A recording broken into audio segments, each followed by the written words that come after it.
So I don't know how many of you realize this, but this was essentially a recap episode. I'm not saying it was a bad episode, but this is technically how you should do a recap episode, because after rewatching the episode, I came to the conclusion like, whoa, this really spent most of the time just recapping the events of what the other heroes did to Naofumi, and that was basically it. Majority of the episode was just our characters sitting down in a hole, the Pope charging his attack, doing some slight attacks here and there with a little bit of build-up. Yes, it wasn't a full-on recap, but most of the time the episode was focused on recapping prior events. And like I said, I didn't notice this the first time I watched it this past Wednesday. And now, sitting down and rewatching it, I'm like, this is a recap episode. But like I said, not bad. I actually am pretty impressed by how they were able to sneak in recap without really being noticed probably that much. And I think many are going to be really happy with this episode because it's justice for Naofumi. This is something that many, after 19 episodes, this is something many have been waiting for. Naofumi to just rip into the other three heroes and just say how he truly feels. I wish he would have gone in a little bit deeper, but overall, it still is very nice to see Naofumi finally saying what he wants to say, and the heroes having to just swallow their pride and realize they messed up. So, let's get right into that. So, Naofumi, he looks at all three of them. He looks at the sword hero, the bow hero, the spear hero, and he just straight up puts them all down. I'm kind of surprised he didn't actually go too deep into mine and rip her apart, but he did mention a few things, but he didn't go that deep into her, which I'm pretty surprised about, because she's technically the start of it all. But regardless, though, he goes into each individual hero, and for the most part, Naofumi kind of holds his tongue, until he finally he's had enough, and he says what he wants to say. For instance, you have it to where the Pope is starting to talk and all that to the spear hero, and the spear hero realizes that Naofumi, he was framed. He's like, okay, thank God, you were just framed, I was mad at you, but, now we can work together.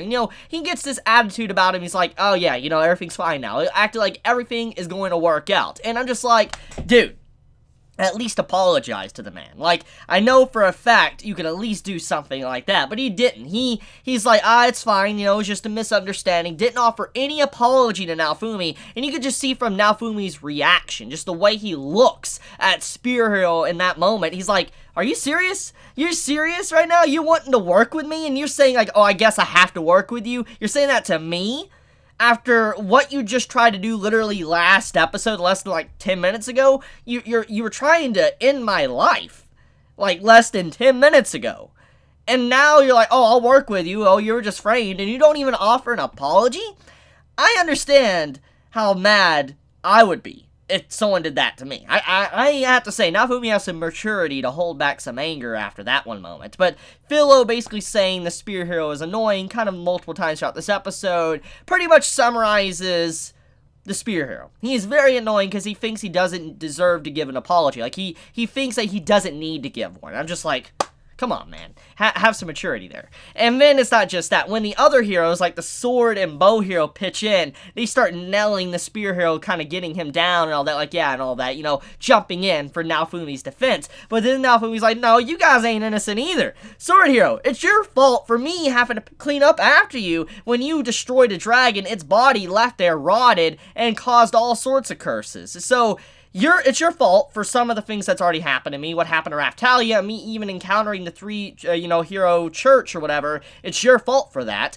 Then, let's not even look at you, Bow Hero. It's your fault for, causing an entire country to go into poverty, and you don't even care much about it because you wanted to hide your identity. You should have been able to figure out the situation. Yes, your intentions were good, but there was other ways to handle it. Now Fumi basically ripping it apart and saying, you guys are playing this and treating this like a game. You're not really holding your title of hero properly. You're not using what you should. Just because you're a hero doesn't mean that you go around, ending demons and bad guys and stuff. There's more to being a hero than that. There's stuff where you have to sit down and talk it out. You gotta use your title as pressure instead of ending the bad guys and removing someone from, like, a leadership role. Sometimes you just gotta change them. And this is some of the flaws that some of them did. And when he starts ripping into, the spear hero, Motoyasu, he's like, you're also at fault too, not just for the things at the beginning beginning of the story, or what happened in the last episode, but I also had to clean up after you too. You used a seed, this ancient seed that was sealed, which even had a message on it, clearly you didn't read,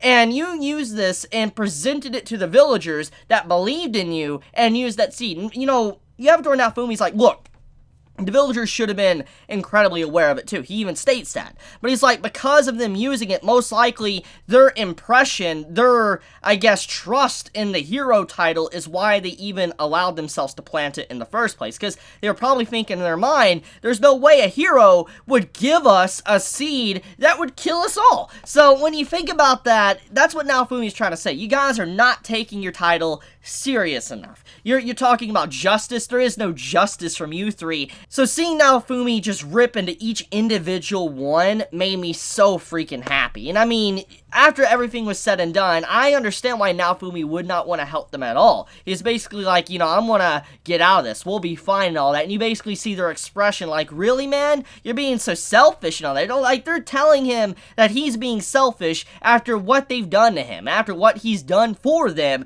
they're calling him selfish. And I want to point out something. After everything that happened within this episode, at the end of the day, they still did not apologize. None of them apologized to Naofumi. At the same time, though, I will give props to Naofumi. You want to know why? He showed a level of maturity. And this is something that, you know, Fito was trying to tell him previous episodes ago, is that you need to work with the other heroes.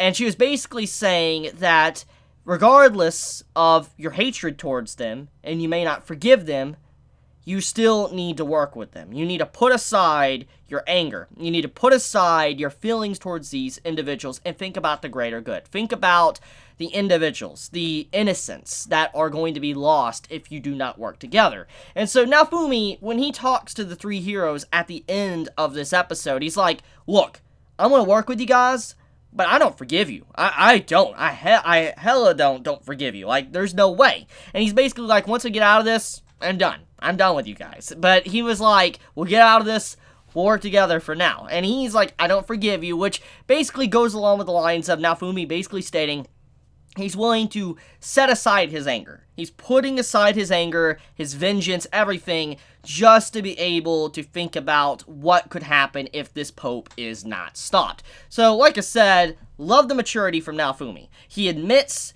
that he will not forgive, because that would be awful if he just instantly forgave them, because it just would not fit in line with his character. Because when you think about what's been set up since the very beginning of the story, Naofumi instantly forgiving the spear, sword, and bow hero, and even Mine, the princess, there's just no way that would make logical sense for the writing if that was to happen. So because of this, him saying that and then going along and saying, I'm just working with you for now, I'm fine with it. I think many can agree that is fine in terms of the writing.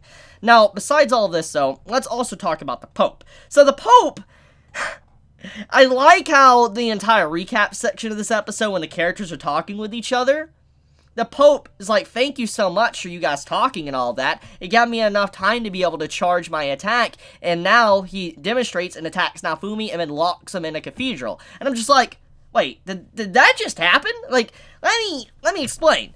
Normally, in a show, series, any literature, honestly, when a character is talking with a group of people before, like, a villain or a boss, whatever, usually the villain doesn't do anything. Usually it's kind of like somehow time just stops just for the characters can talk. And that's usually what happens. You think from the Shield Hero series, this series in general, it would probably do something like that. I'm going to be honest. It's just something that's very common nowadays in stories. So you'd think when Naofumi was talking to the other three heroes, that time basically just stopped for them to have a conversation. Then they can attack the Pope that is trying to charge his, power before he can strike them. But no.